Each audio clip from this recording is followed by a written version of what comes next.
The material that you're about to listen to and engage with came from our 2017 Missiology Lectures, when myself, along with my colleague Johnny Ramirez-Johnson, said we need to do this next 2017 Missiology Lectures on this topic of race, theology, and mission. And we invited Dr. Love Seacrest to engage with us in that process. We wanted to explore the challenging questions regarding racism and ethnocentrism and xenophobia and all of those issues from the perspective of world Christianity with regard to how these realities have existed in many parts of the world, and also as part of the colonial mission endeavors. It is fascinating to think that the realities we were talking about are not the experiences of one individual or even one society. We're talking about whiteness as a way of defining the world. And the conference and the conference presenters address time and again this epistemology, this way of making meaning. It has also been described as colonization and post-colonization. The question is not about guilt, it's about engagement. It's about what are we going to do with what we have inherited. So the fact that we're having the conversation should not point a finger at you as a listener or viewer. But these are hard conversations. The conversation about race is one that has been deferred for so long and so often, over and over again. As soon as we get close to having a meaningful conversation about race, we recoil from the pain of it. And so in our lectures, you'll see some of that pain emerge. You'll see some people who have long experienced racism express and declare and name experiences that they have had that have been deeply formative, deformative even. So this conversation is not a pretty one, but we're having it. As observers, as listeners, you will be engaging, and we invite you to invite the Holy Spirit. The three of us pray a lot about this series. We humbly submitted to God and pleaded for God's mercy to lead us. We are feeble, and combined, we are imperfect, and we have prayed that the Lord will fill the gaps. And the conversation is only a starter. It is in your hands. It is in your community. It is in your family. And most importantly, it is on your knees.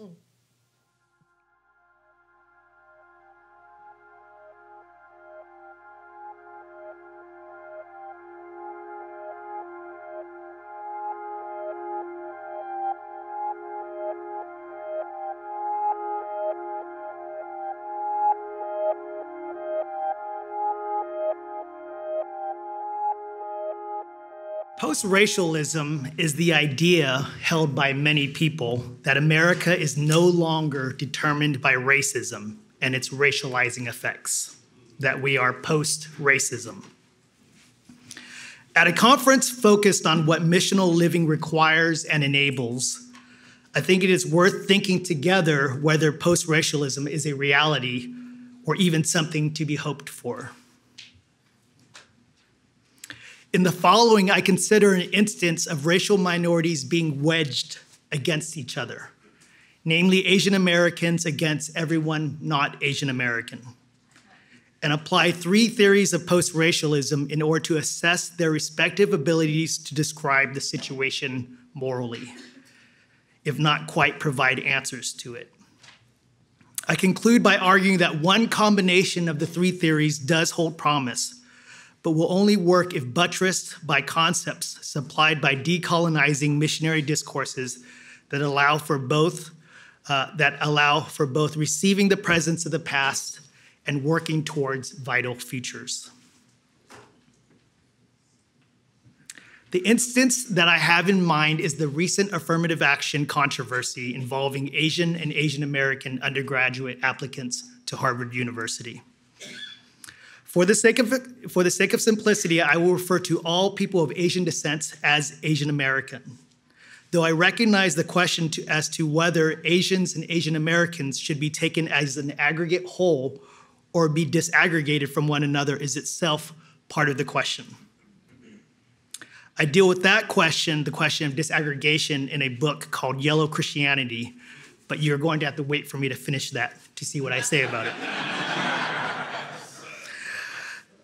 I know, shameless tease. I am happy to comment on the question following Dr. Lee's response. Also, since my concern is to consider the kind of problem for which post-racialism is proposed as an answer, namely racism and racialization, I will construct the problem in a particular way. Specifically, I will imagine a situation where Harvard admissions officials did exactly as charged. That is, rig a system in which qualified Asian American applicants were denied admissions precisely for the sake of diversifying an otherwise homogeneous freshman class. I concede that what I have imagined may not be the case, or at least not in such a straightforward manner. But since my goal is to test a theory rather than solve a complex problem, I will control for one aspect of the complexity for the sake of its analysis. By granting for the sake of argument that Asian Americans are being racially discriminated against, I can test how post-racialism helps us understand and think about what is happening at Harvard and in America more broadly. The current controversy at Harvard, like many others besides, is a controversy about the viability of post-racialism as an ethical idea, and perhaps as an ethical ideal. My larger point will be to suggest that Christians think about affirmative action from the perspective of missional people who believe that the Spirit is ushering in a new future to which Christian lives are meant to bear witness. My belief is that if Asian American Christians can see themselves as missionaries to the context of racism and racialization, then that vision will turn out to be a crucial intervention on how Asian American Christians live in America. I conclude my argument by suggesting that Asian American Christians give up their Harvard acceptances so that those whose lives under racism do not afford the same kind of access can have access. Such dispossession is one form missional living takes in the mission field called racialized America. So I have in mind three versions of post-racialism. The first is largely a descriptive picture of the world that says that while race once played a controlling role in American society, it no longer does. This version begins, it thinks, by acknowledging racism's terrible past and concludes by observing that the past is now past, that racism is no longer. Subscribers of this view take the two-term election of Barack Obama to the US presidency as evidence that racism and racialization have ended, and tend to consider people who talk a lot about present-day racism as confused or unhelpful or both. When people of this view actually do witness actual racist incidents, they cast them as aberrations, at most death rattles of a bygone or maybe mostly bygone era. We will call this version simple post-racialism. We could also call it naive post-racialism. The second I will call biological post-racialism because it believes that the meaning of race is tied to things we say about its biological or physical constitution. That is, we speak as if there are biologically white people or biologically Asian people and so on.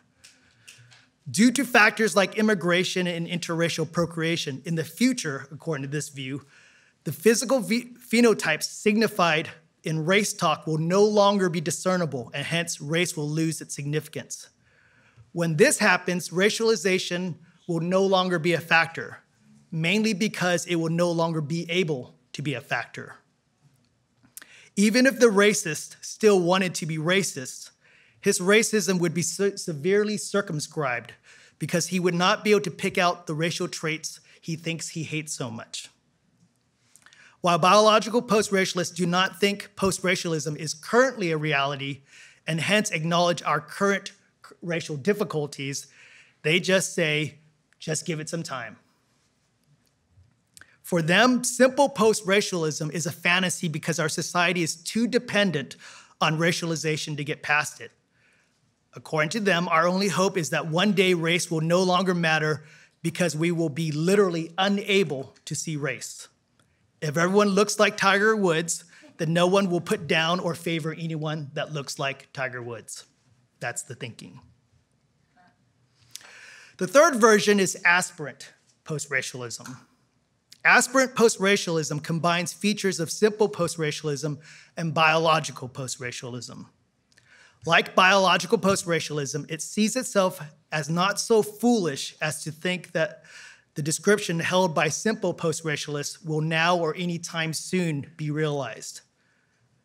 But the aspirant post-racialist values what motivates simple post-racialism, a world in which race no longer determines our lives. Unlike biological post-racialism, it refuses to wait around for glacially slow immigration and procreative processes, or it doesn't want to just wait around.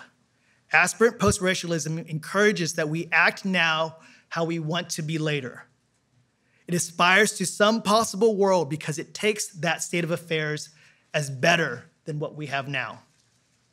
Its big idea is that if we start acting as if racialization had ended, then racialization will end, or at least it will begin to end.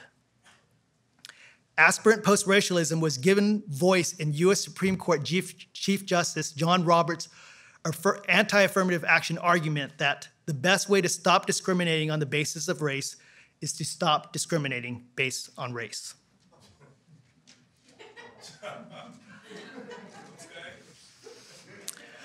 With these three theories on board, we can now have a look at the Harvard case and see what the theories do for us.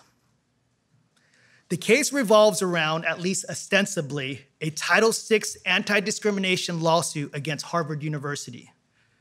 The suit alleges that the university systematically discriminates against otherwise qualified Asian American undergraduate applicants. They have done so, the suit claims, in order to, 1, keep down the total number of Asian American students, in order to, 2, diversify its admitted ranks, where 2 is seen as requiring 1. The idea here is that if Harvard admitted every qualified Asian American, Harvard would become so Asian American that there would be little room for all others, including whites and non-Asian American ethnic minorities. The discrimination works, as conjectured, through a mechanism that requires of Asian American applicants 140 more SAT points than their rival non-Asian American applicants. These plaintiffs take as damning the fact that Asian Americans never comprise more than 20% of Harvard's freshman class, while elite schools that do not use affirmative action delimitations have tellingly different numbers. Berkeley is 32.4% Asian American, and Caltech, just down the street, is 42.5%. These are taken as counterexamples that suggest what might be the case at a non-discriminatory Harvard. For the sake of argument, we are assuming that the relatively low figure of 20% is the result of a highly calculated and effective plan to keep Harvard Asian American numbers down. The idea is that without the discrimination, Harvard would be nearly 40% Asian American, over twice what it is currently. The constitution of the rest of Harvard's admitted class could, if not for the discrimination against Asian Americans, go a few different ways, but let us imagine just one scenario. In this scenario, with no affirmative action limitations in place, not only might there be lots and lots of Asian Americans at Harvard, there might also be, given how the benefits of privilege work, lots and lots of Caucasians and very little of anything else. Now that we have an initial construction of the Harvard case, I will apply our 3 post-racial theories and see what we get, and see how we feel about what we get. For simple post-racialism, this would be a case of no harm, no foul. Indeed, for the simple post-racialist, not only would things absent affirmative action turn out this way, things should turn out this way. Remember that affirmative action was historically justified by two subsequent drivers. First, the goal of diversification, and second, the goal of reparations. Any program that puts race in the rearview mirror precludes the need for reparations going forward. The same program could accommodate diversity affirmative action, yet its simple post-racialist viewpoint could only commit to pursuing diversity of non-racial kinds, intellectual or economic or what have you. According to this view, it is only when we pair the reparations goal with the diversification goal that affirmative action goes racial and hence begins to racially discriminate. The biological post-racialist thinks race-based affirmative action is still necessary, but not for much longer. Non-Asian Americans would be strategically pursued under the goal of socially engineering a post-racial society. As society increasingly moves towards biological racial integration through mixed-race persons, only those persons who are not thusly racially mixed would count for the sake of diversification and reparations. They would be intentionally dropped into the Harvard mix. At its worst, biological post-racialism tracks with the dark lights of the eugenics movements of the past, the hope that problems will be genetically worked out by natural selection. This brings us to aspirant post-racialism. One version is straightforward enough. Chief Justice Roberts says that the way to stop racial discrimination is to stop racially discriminating. While it seems, according to this view, while it seems beneficial in the present to deploy diversifying and reparative interventions, doing so on this view unwittingly continues racism and racialization. If influential places like Harvard University act now how we all want to be later, then they will be doing everyone a big favor. Having applied each post-racial theory to the Harvard case, we can now assess what it gives us, or what each gives us. I don't think we need to rehearse all the quantitative and qualitative data that makes the founding premise of simple post-racialism, that race and racialization no longer plays a role in American society, untrue, and hence its argument unsound. Perhaps the thing to observe about this version of post-racialism is that its very function, what people are doing, what people are seeking to do when making post-racial claims, that itself demonstrates its falsity. Part of what makes racialization so powerful is that it conceals its operations from its beneficiaries. This is what we mean by white privilege. If said beneficiaries recognize that they benefited at the cost of others, it would be less beneficial, not to mention less desirable. Much of the privilege of white privilege is this operational blindness to white privilege. As such, beneficiaries of our current racial reality, in a sense, had to create the idea of simple post-racialism. Whiteness has always had as part of its repertoire something like this, believing that the infrastructures that enable its privilege do not exist. It is out of this context, or maybe into this context, that the claim that race no longer plays a determinative role in society is made and has to be made. This allows for the peculiar situation where white people go about their privileged lives, privileged worlds, inasmuch as its enabling structures remain invisible to them. Post-racialism is a necessary constituent of the white world. In the case of Harvard's affirmative action strategy, the simple post-racialist, happily ignorant of his privilege and delighted by notions of historical progress, sees race-based affirmative action as unnecessary and for that reason morally problematic. The clever, simple post-racialist might even posit prior affirmative action as precluding the need for future affirmative action. Affirmative action, according to that view, was a temporary measure that has efficiently worked itself out of a job. To further his case, the simple post-racialist will tug on another part of the simple post-racialist imprimatur, the myth of the model minority.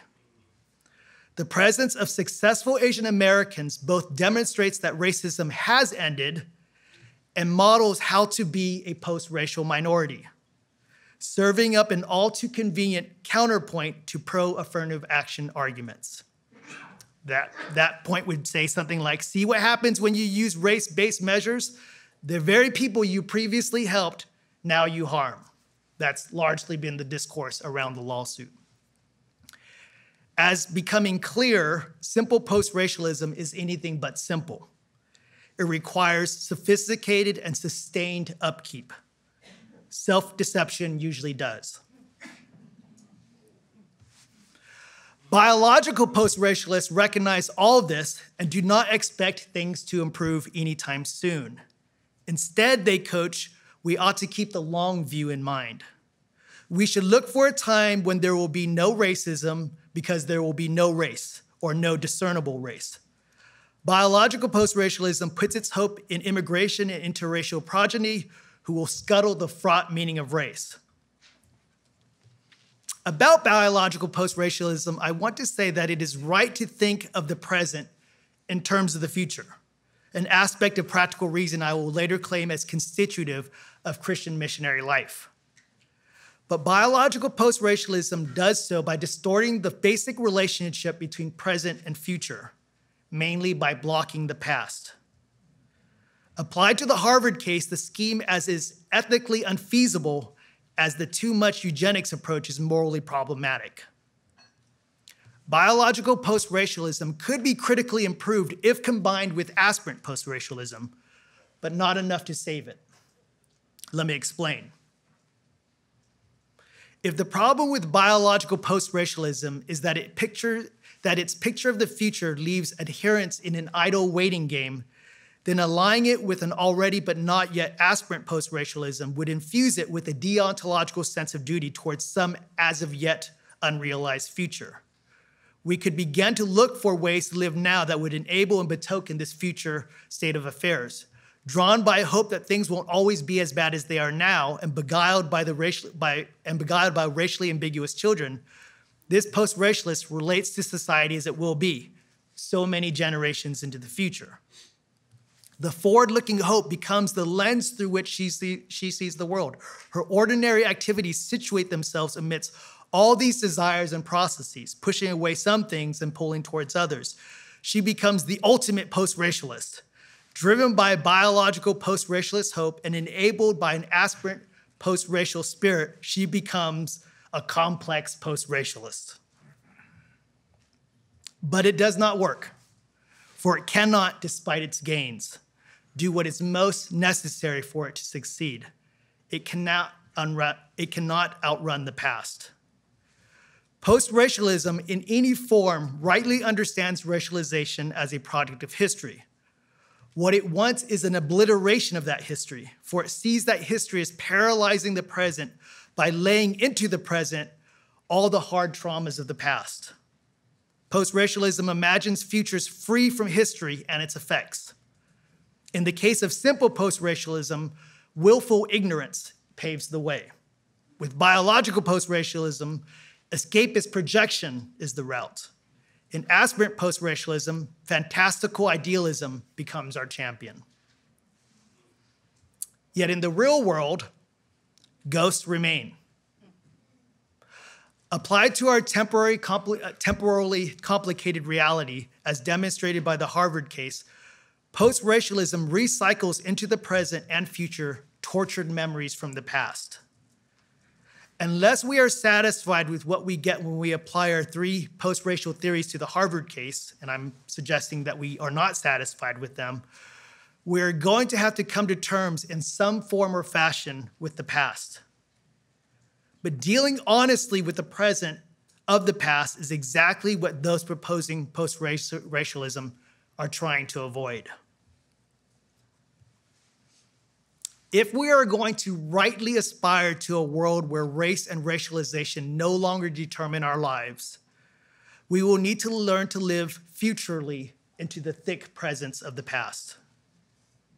Needed will be concepts of moral agency that both acknowledge the conditions so haunted by the past that the present feels unlivable, and gesture towards possibilities within and beyond those determinations. What is needed is a future. Yet the future is as it has always been. The only future we can have is the future we can imagine from within the investitures of the past. If we cannot see it, we will not have it. This is what makes our past and present so deadly. What makes the present yield to among other things, abstract formulations like post-racialism. The presence of the past can incapacitate what can be seen or even imagined, obscuring the future from coming into view. I'm suggesting that we might rather counterintuitively begin by looking at things the other way around, to see if the past and the death brought by the past might enrich soils of the present and grow something new. So long as we let it, so long as we let the past be more than past. The work of seeing and imagining, enabled, encouraged, and energized by natural conventions that arise within human adaptation to ecologies that both threaten and enliven, comes from the rich soil of previous life. Life that has been good and cruel and rich and damaged. What if we imagine the past as nutrient soil out of which comes new life? Always determined, but as transacted with other life, not only so. Armed with futures conceived by our words, our lived words, insurgent life springs forward by living into the constraints and entailments of time, by making good of those wild words and engaging in the powerful work of living as if the new world were already the case. For better or for worse, I envision Harvard admissions policies, set as those policies are against Asian Americans, as they attempt to overtake a present constellation of power. A constellation of power that required centuries to build up and must now be dismantled by the hard work of moral repair. Comprised in that constellation are all the features that comprise most modern colonies of power: educational formations, municipal taxation, zoning codes, housing policies, health disparities, political gerrymandering, deep histories, food deserts, scarred bodies, straight-up prejudice, so on and so forth. Affirmative action can be understood as a convention that came about naturally, which is not to say easily, within ecologies where inequality was allowed to run amok. At constellations like Harvard, the energy of the dismantling of power, interestingly and ironically, rises up out of and against those constellations. In other words, Harvard's affirmative action is Harvard trying to be better than itself. I see no reason why we should get in its way. I've been arguing that post-racial theory does not work for the simple reason that it cannot do what it most wants to do, that is, outrun the past. Instead, I suggest we imagine future and present life growing out of the soil from past life. I've just delineated one necessary feature of that possibility, inspired by De-Colonial thought, where the past is given its proper place, but so it is also transcended by the very energies released as life expires and is received back into the earth. I now turn to a second conceptual feature, that is the ability of future expectation to stimulate new life. Fear arises up out of the disasters of the past and will, if we let it, eat us alive. Thick conceptions of a completed future can rescue us from despair, enabling hope. But it will only endure if it arrives where we are from somewhere else. Christians call this future present wind the Holy Spirit, and she enables, encourages, and enlivens everything she touches. She creates life from the void, no matter if that void is pre-creation or decreation, whether it is pre-flesh awaiting enlivening, enslaved flesh in Exodus, or entombed flesh resurrected. If the work of imagining life emerging from biopolitical determinations finds its bearing in De-Colonial thought, so the reception of the Spirit comes through missionary residence in the strange new world of the Bible. That's Karl Barth, but I also wish Karl Marx said that. So. Here we find hope amidst the temptation to despair. we will need something like a presently embodied hope for the future among the incursions of the past. Christology, pneumatology, and eschatology do this type of work through the vestigial trinity of present, past, and future, which is why there has never been in Christian theology a serious eschatology that does not conceptually bank on God as revealed in Christ inhabiting time through the Spirit. This, unlike post-racialism's vaunted but fallow hope, chastens eschatological desire for the future by requiring of its adherents residence in the scary lands of the present. This eschatology looks to the future through the present and past, and its future orientation orientates viewing those determinations in terms of their eventual redemption. The eschatological hope does not diminish the deadliness of past and present injustice. Indeed, from the vantage point of their redeemed future and what that redemption costs, nothing less than Christ's submission to the determinations of injustice, what we might call reparations writ large. Only from that perspective does one come to see just how deadly is our current racial world, how much the relationship between past and present produces a dynamic where violent injustice reverberates endlessly. Christ ushers in a revolution of the fullness of humanity. Against the acedia of post-racialism, we have the faithful remembering of distended but testifying temporal existence, time made to bear witness to Christ's resurrection. Note how the decolonizing liberationism and the eschatological missiology importantly work together.